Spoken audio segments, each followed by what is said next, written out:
I had no idea how big the Great Lakes were. I know, the clue's in the name, right? You would have thought that I would have put two and two together with the name the Great Lakes, but I didn't realize apparently if you pull the water from the Great Lakes, it could cover the continental US. Like, that is just insane. And apparently Lake Michigan is the most dangerous one. I think, is it one of the Great Lakes has the most sunken ships in the world? I think it's in one of the Great Lakes. So yeah, it could be Lake Michigan, to be fair. I just had no idea. I'm in immediate panic, and I'm struggling as hard as I can to get back to the surface of the water. And as soon as I'm almost about to get to the surface, another wave is closing out, pushing me down. Thinking I'm holding my last breath. Someone's going to be informing my wife and kids that I died in a drowning incident in Lake Michigan. Lake Michigan is the deadliest Great Lake. Each year, dozens of people drown while swimming or boating in its waters. What? There was a point where we realized he wasn't alive, and the horrible thing was knowing he's out in Lake Michigan somewhere. Oh my. And they kept saying he'll be okay, and I said, no, he won't. The lake doesn't give people back. Why do beachgoers and boaters die summer after summer when activists say drowning can be prevented?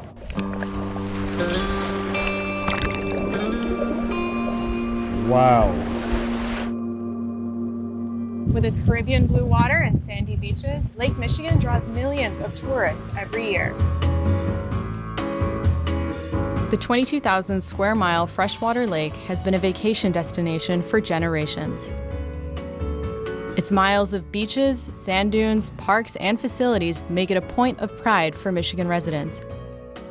We do still, really enjoy going down there and enjoying the beauty of this resource that we have.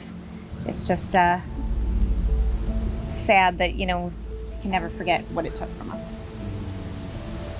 This is one of my favorite ones because it's one I've got with my 3 kids. That was the last one I got, all 3 of them. Everyone who walks onto the pier at Grand Haven State Park passes this photo of Andy Fox, a smiling 17-year-old local boy who died swimming off the beach here in 2003. Oh my God. He was a good swimmer. He loved coming down here, and just like all the kids, when there's waves, they want to be down here. Unfortunately, that day, he didn't take his boogie board with him. Andy and a friend were in a rush after school to take advantage of a warm, wavy day in early September. He didn't know the danger he was in. The other kid asked him to come out to the second sandbar, and once they got out there, it started getting rough and was knocking their legs out. The other kid tried to come back after him, but he couldn't get to him, and he ended up getting back into shore, but Andy was just still out there and yelling for help.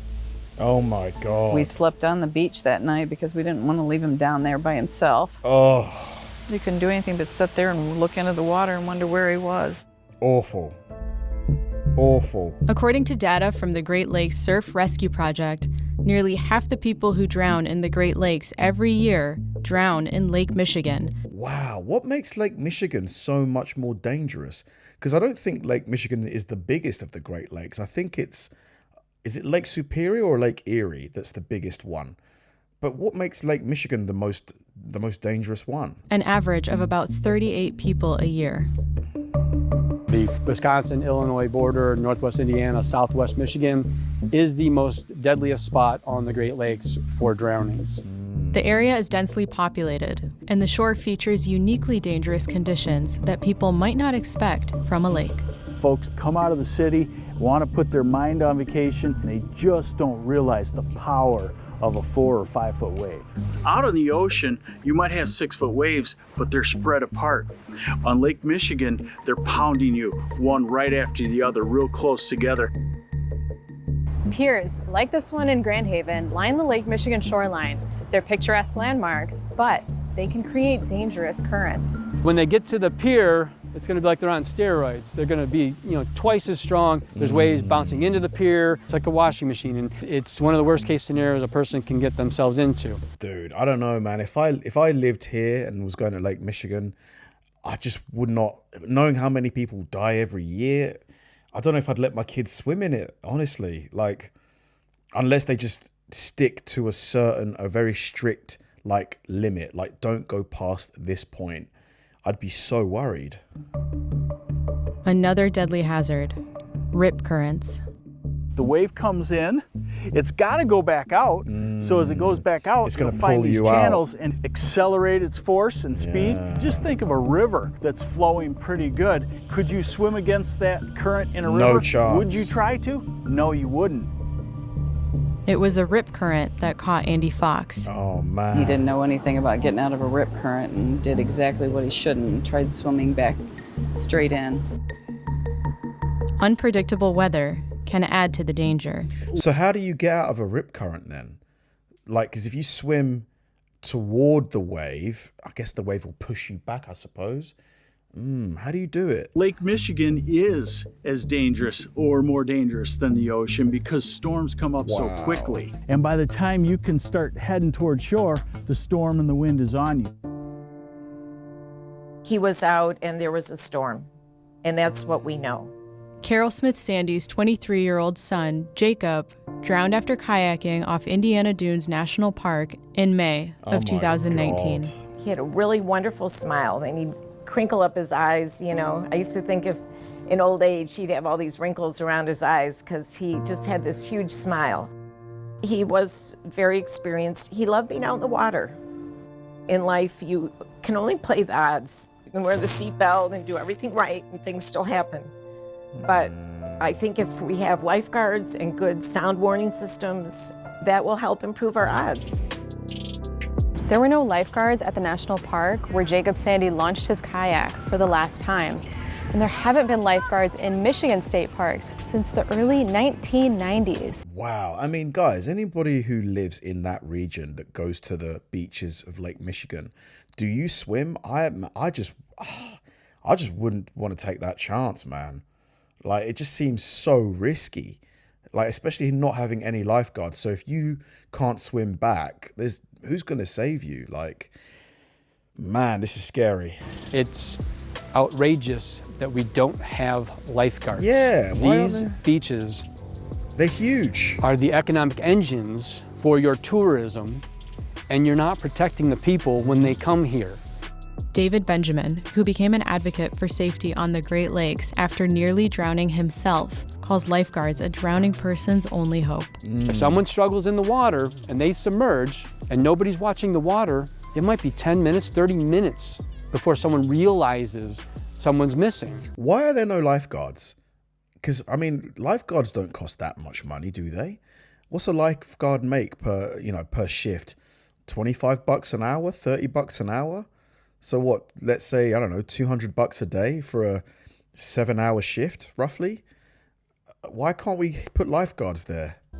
A spokesperson for the Michigan Department of Natural Resources said lifeguards were phased out of state parks over liability concerns and because of the difficulty and expense of finding and paying for qualified candidates. What? He emphasized personal responsibility, saying a lot of drownings happen when people are outside of designated swimming areas or swim on dangerous red flag days. A lifeguard could have made a difference and said, hey, I see lightning, or I see, blow a whistle, everybody in. Because there were a lot of families there that day. There were other kayakers there. So it wasn't like he was off on some unknown place by himself. Michigan has more coastline than any state but Alaska. So we should be #1 in water safety and drowning prevention. We should be the prototype for every other state. The voices of victims' families can make a difference if we listen to them. When Andy Fox drowned in 2003, there was only one life ring at Grand Haven State Park. It had already been put away for the day. Somebody ran and grabbed it, but it was way up by the guard shack. So that was one reason it was important for us to, first thing, to get life rings out on the beach and the pier. And we got rip current signs put up so that people would understand what had happened and how to get out of it. Andy didn't have any of that knowledge. Andy's family also hosted a beach survival challenge for more than a dozen years, teaching the community how to stay safe in Lake Michigan. There was one kid that actually saved 2 others from drowning. Because of the beach games, he knew what to do without even thinking about it. He just jumped into action and saved the 2 kids from a rip current.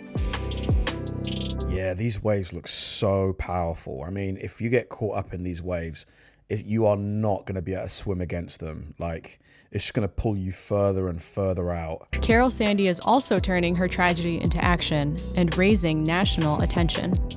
U.S. Representative Haley Stevens, who went to the same high school as Jacob Sandy, is hoping to allocate $5 million to the CDC to fund water safety and drowning prevention. She, on the floor of the House, proposed this amendment and honored Jacob and talked a little bit about him. His young adult life was just beginning, and he was known for his deep Christian faith, his positive outlook, adventurous and humorous spirit.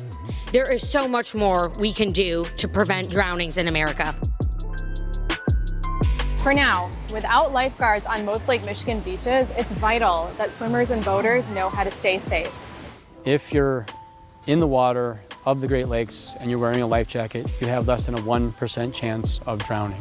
I know a lot of times teenagers think it's not cool to have a life jacket on, but it's better than not being here. Absolutely. I'd rather be uncool than not alive. If you do find yourself caught in a rip current, fight your body's instinct to panic. What we advocate is if you're ever struggling water over your head is that you flip, float, and follow. So you flip over on your back and you float to conserve your energy, and then follow a safe path. Swim parallel to shore and then back to shore. If you see someone in trouble, throw them something that floats, and put on a life jacket before you attempt to rescue. Many would-be rescuers become drowning victims themselves. Wow. I think you just got to realize that water is one of the most powerful energy forms there is. Water always wins. Lake Michigan is the gem of the Great Lakes, but as we enjoy its beauty and beaches, families of drowning victims want us to understand the dangers that lie beneath. Wow, 2020 has been the deadliest year for drownings on Lake Michigan since the Great Lakes Surf Rescue Project began. Oh my God. Wow. I think it's incredible that there aren't any lifeguards at Lake Michigan. I just don't understand it, why they can't pay for some lifeguards. Because the people that drive from other states pay for hotels, pay for hospitality. The money that's generated by those states would pay for lifeguards 100 times over. So it just seems like such a short-sighted and greedy decision that you can't pay for, let's say, I don't know, 10 lifeguards per shift. Each covers, 500-meter radius. They've got a pair of binoculars and they keep an eye out. I just don't get why they can't pay for that. What would that cost? 10 lifeguards, you pay them $200 a day. These are just ballpark figures, right? So that's $2,000 a day. They probably make just going to the beach itself on ice cream. They probably make 20 grand. People that are selling ice cream.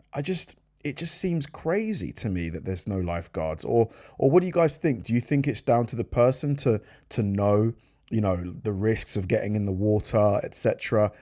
But what about kids? The parent who just for a second, loses track of where their kid is in the water. God forbid, current pulls them out, I just feel like pay for the lifeguards. What's going on here? Thanks for watching, guys. If you enjoyed the video, please like and subscribe and check out the video I'm going to link right below here. See you there.